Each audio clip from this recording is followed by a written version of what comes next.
There are two wonderful, precious, and sacred words that every preacher loves to say. Keep awake. I can tell you by looking around, I have no difficulty in seeing that you are firmly awake today, and what a treasure you are. You know, we hear those words in the gospel today, and we also hear some other words that are prophetic words that point to the coming of the Messiah. It's Advent. We're in preparation for the coming, right? So here we are, keep awake. There's also the words from the prophet Isaiah that are embedded in the words of Jesus. And this comes from the 13th chapter, Isaiah. Within those, that quote, this is what we hear being said. The sun will be darkened and the moon will not give its light. This is an eclipse. And so therefore I went about a search to determine when was the last eclipse that we've had, when will the next one take place. I thought it would be very interesting as we are pointing our way towards the star in Bethlehem. We find that Isaiah is predicting when God will come into the world. Now, fortunately for us, according to the meteorological calendar, we will see a total eclipse of the moon in September of next year. And we're not due to see a total eclipse of the sun for about 5 or 6 more years. Okay? That's here in Indian Rocks Beach. However, if you were to go to the island of Svalbard, have you ever been to the island of Svalbard? No, you've never been there? Oh, it's very attractive. It's north of Norway, and it's just below the North Pole. Now, to make it even more fun, if you were to go there in March, you would see a total eclipse of the sun. But we will not see it here in Pinellas County. Interesting. I don't know, but I always thought that when you saw an eclipse, everybody in the world would see that thing. But that's not the case. It's most interesting that we find that in some places of the world you can see the phenomena, but in others you cannot. This brings us to another interesting point. When we read the gospel, as it unfolds further, it talks about, Jesus says, they will see the Son of Man coming in clouds with great power and glory. How many of you have seen an eclipse? Have you seen one? Did you look directly at it? No, of course not. I'm in fear. I was told I'd go blind if I looked at an eclipse, so I did it. I had to get that little cup apparatus and look around it. Dr. Paul back there could tell us if you should look at an eclipse straight on it. You should never look at an eclipse. Okay. Well, anyway, if you've seen one indirectly, you'll know it's a really powerful thing that just for that short bit of time, the sun is completely blotted out. So when Jesus said that they will see the Son of Man coming in clouds with great glory, he's referring to an ecliptic moment. One that makes people stop what they're doing and observing what's happening in nature. I apologize. All right. So, it goes on further to say, then he will send out the angels and gather his elect from the 4 winds, from the ends of the earth to the ends of heaven. I got a question. How will the people in one of the corners of the earth know when that time will be if they do not have the view of the sun being darkened and the moon not giving its light? How will they know? Yeah, the news. Well, what about the people in Svalbard? Do they check the news like we check the news? Who knows? In the same account, Mark the evangelist shares, we are like the slaves who appoint someone at the door to keep watch, to let them know when the master is coming back so that they will not be asleep or caught sleeping. Boy, you need to pick somebody you really trust. So in this room, who would we pick as the person to watch the door? Oh, are you looking at me? Oh, goodness. Well, all right, that's a lot of responsibility, isn't it? We need to make sure we're on watch for the signs in which to alert the other members of the family, the community. This is something that we need to look for. So, the master goes off. This could be assumed that this is the Father. This is God. And when he comes back, we, as disciples of Christ, need to be ready. The master, of course, is God in flesh. That will be Jesus Christ. And when he comes back, we better be ready. The prophet Isaiah tells us it will be a moment when the sun is eclipsed and the moon will not shine anymore.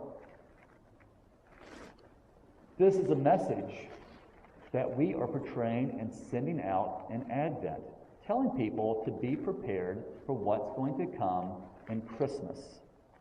We have this wonderful thing called a calendar. Many of you have calendars. It's a way in which you can plan out your life. You can plan your day. And we went out recently and we bought an Advent calendar. We felt that that was very important because it marks 40 days until Christmas. And we can just go day by day at a time. And within this calendar, this happens to be an Episcopal calendar, which is very true to the colors of the season. And although it's purple, we chose the beautiful Marian blue for Advent. But you get the idea.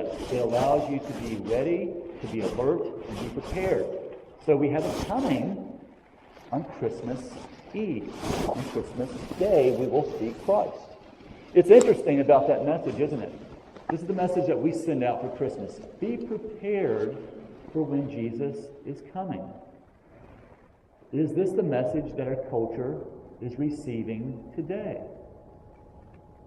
I'm going to utilize a story, a true story of a company, a real company, in which the general director sent out a message, and you will find out how discombobulated it got when it got to the staff. All right?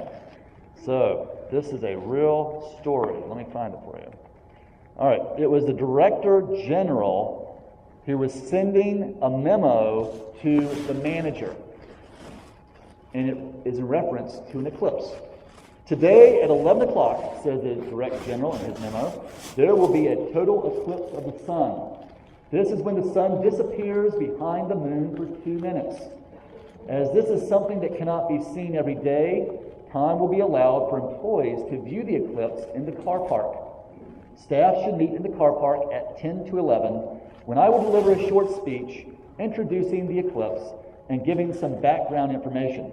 Safety goggles will be made available at a small cost. Now, this was the memo he sent to the manager. Now, the manager took that and needed to send and dispatch a memo to the department head. And here's what he wrote. Today at 10 to 11, all staff should meet in the car park. This will be followed by a total eclipse of the sun, which will disappear for 2 minutes. For a moderate cost, this will be made safe with goggles. The Director General will deliver a short speech beforehand to give us all some background information. This is not something that can be seen every day. The department head sent the memo in his own writing to the floor manager, and here's what he wrote. The Director General will today deliver a short speech to make the sun disappear for 2 minutes in the eclipse. This is something that cannot be seen every day, so staff will meet in the car park at 10 or 11. This will be safe if you pay a moderate cost. Now, he sent his message to the supervisor. The supervisor, in his own words, wrote, 10 or 11 staff are to go to the car park, where the Director General will eclipse the sun for 2 minutes. This doesn't happen every day. It will be safe, but it will cost you. And then it gets even better. The supervisor sends their message to the staff in their own words that goes, some staff will go to the car park today to see the Director General disappear. I'm not making this up. It is a pity this doesn't happen every day. Oh my goodness, how the message can be so distorted as it goes on and on down the line. We, historically, are down the line. Has the message been distorted, or do we keep it intact as an Advent preparation? Do we send the true message of Christmas to come to the world today? And I see people shaking their heads. It is a true thing, a sad thing, that the message has really changed over the years and throughout the centuries. We now see a less of a detachment to the original message. So what was the original message? Well, you go back to what Jesus said.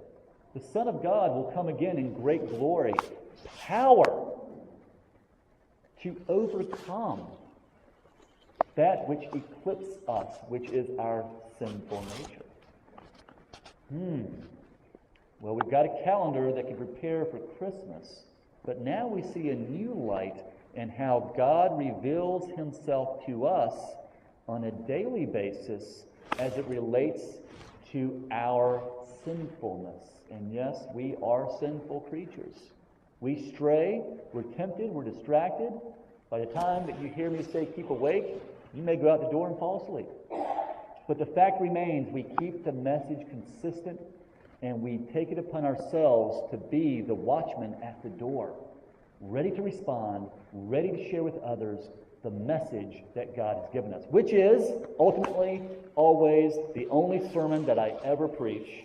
I just wrap it in different ways, and that is Christ crucified. We turn our lives to him. We give him our lives because he gave us life. I'm telling you, that's the only thing that I preach as a preacher. And that is what we are to proclaim in the world today. Christ died for us when we didn't deserve it. He took it upon himself, our sinful nature, that we may live.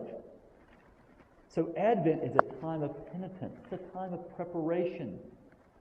Marking our calendars, daily disciplines, coming to church, sharing good news, helping others in distress.